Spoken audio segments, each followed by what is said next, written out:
Si on a d'excellentes relations en règle générale sur les territoires avec nos élus de province, les fonctionnaires de Bercy ne comprennent pas ce que c'est qu'une chambre de commerce et d'industrie.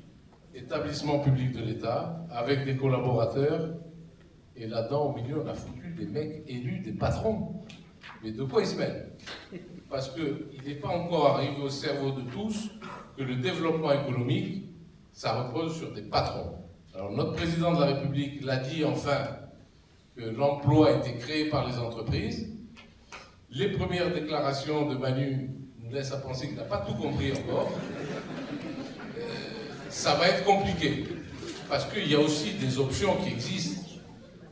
Dans la réflexion de certains à Bercy, c'est de faire comme les Espagnols, c'est-à-dire les chambres de commerce et d'industrie, on en aura la casquette, on fait.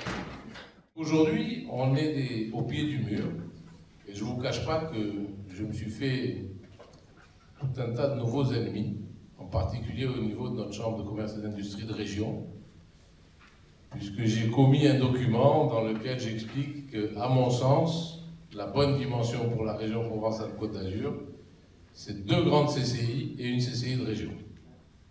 Ce qui veut dire une CCI Provence, à Marseille, et une CCI Côte d'Azur, à Nice.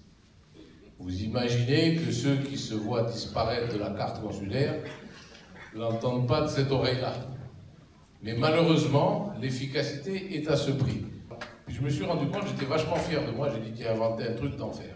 On m'a dit arrête, c'était dans le rapport Attali en 2008, qui ne citait qu'un seul exemple, c'était Provence-Alpes-Côte d'Azur. Et là où je suis assez d'accord avec une partie de leur analyse, c'est qu'aujourd'hui encore, 140 chambres de commerce et d'industrie en France, c'est trop et ça n'a pas de sens.